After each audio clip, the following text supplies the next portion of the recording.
Nerazzurri fans from all over the world, welcome to the Interglobe. Yes, it's in our hands now. Dear Barcelona, what a game! We will remember this game for a long time. Before the game, there was an interview with Giulio Cesar, Zanetti, Seedorf, and El Principe Milito on the Camp Nou, and they were remembering 2010. You know, it was like I had tears in my eyes because they were recalling the save that Giulio Cesar made on Messi's shot that basically was as good as a goal in itself, and Giulio is really a great man. Anyway, also Clarence Seedorf, I have to say, said some nice things about the whole Inter triplete, and that was something that I didn't expect from him, and so I now have him in a different consideration than before. Another detail that I liked a lot and that I learned about this week is that in the previous game, the first leg, Inter Barcelona, when Çalhanoğlu scored, it was Big Rom who before the game told him to shoot on the right of Ter Stegen because he was a little bit weak on that side. And as we've seen yesterday, this happened again. Okay, and finally, I would say that yes, creative finance takes its toll because the pressure was too much for Barcelona. I mean, they just couldn't handle it. And this idea that, you know, if they didn't win, they would have, if they don't go through this group, they will probably start a descending curve that will lead, if not to bankruptcy, to huge problems because they will, you know, enlarge the gap with other teams in terms of available resources to spend. And anyway, who cares about this? First half,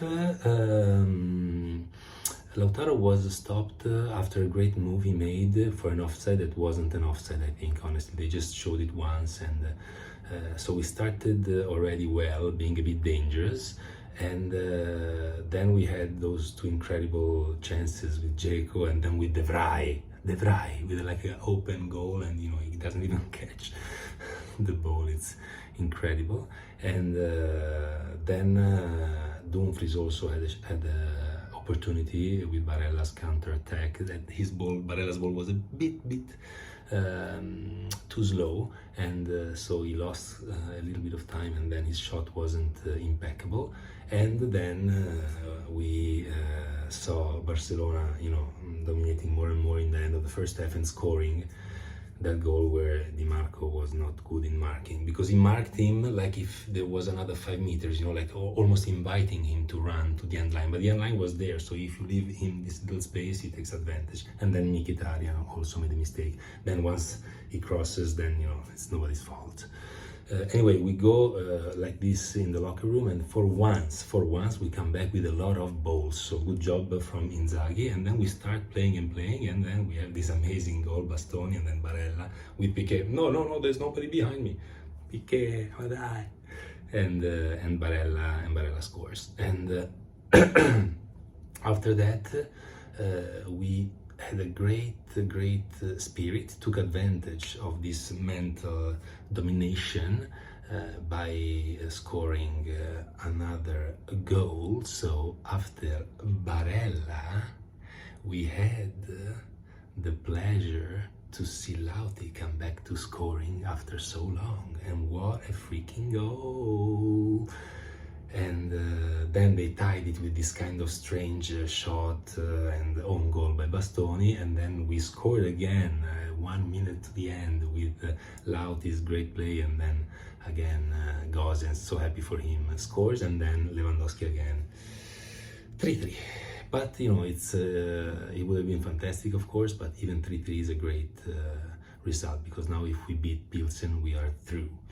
And let's go to the players. So Onana, you know, a bit insecure a couple of times, honestly. He lost the ball, but in some other occasions he was really decisive, like when he saved on his lower right that ball at the end of the first half, and then he made that incredible launch for Lauti, who then crossed for Gosens, who scored the 3-2. So all in all, positive game. I like this energy, most of all. I like this energy also because we're used to a man that's like a statue, so, you know, maybe sometimes it's too outgoing, but good. Skriniar, fantastic. He is another category in terms of drive, internal drive. You just see it even with naked eyes on TV. It's just a different pace, a different hunger. His hunger for the ball is really amazing. I love him. And also he had a great header, almost scored. De Vrij, he missed that incredible goal in the beginning of the match, but then he had a couple of nice defensive plays, so all in all, also a positive game for him. Bastoni, very good. I mean, apart from the assist he made for Barella, but very good in defense as well on Lewandowski a few times, even one header, and so very good defense, very good. Dumfries, great shot in the first half, and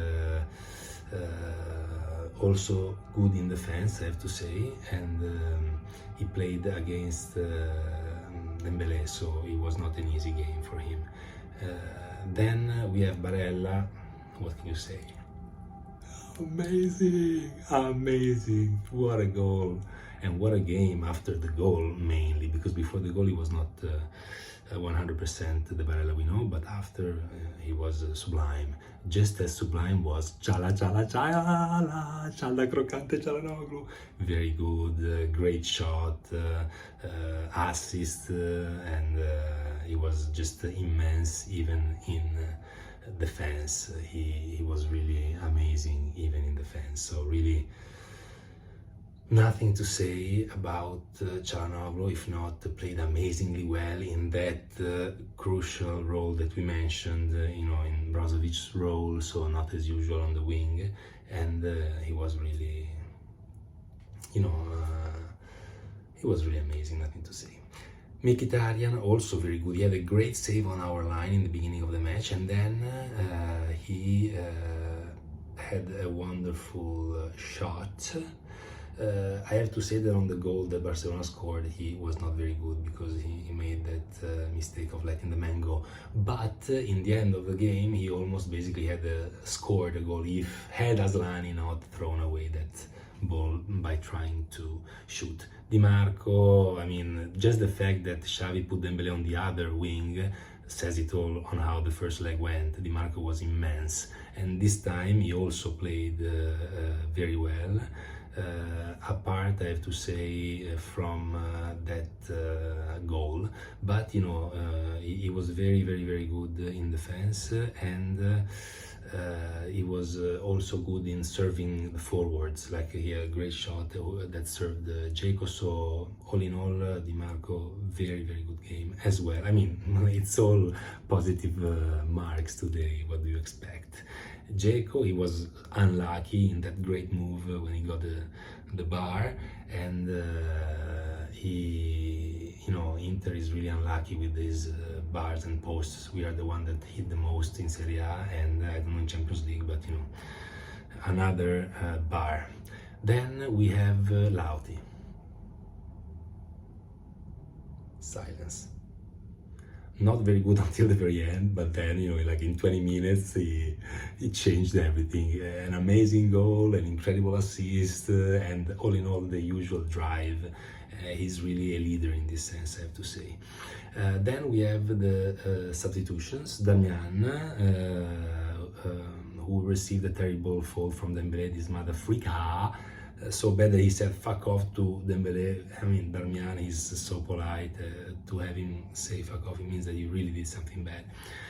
Gosens, nothing special up to the goal, but then, what a freaking liberation for him. I'm so happy for him, and I hope that this is the beginning of a new phase of Gosens' career, because he deserves it. And Bellanova, I always like the spirit and the speed that he brings to the game. So I would say good. He wasn't impeccable on Lewandowski's goal, but Lewandowski. And then we have Inzaghi. I would say very good in the choice of the starting lineup.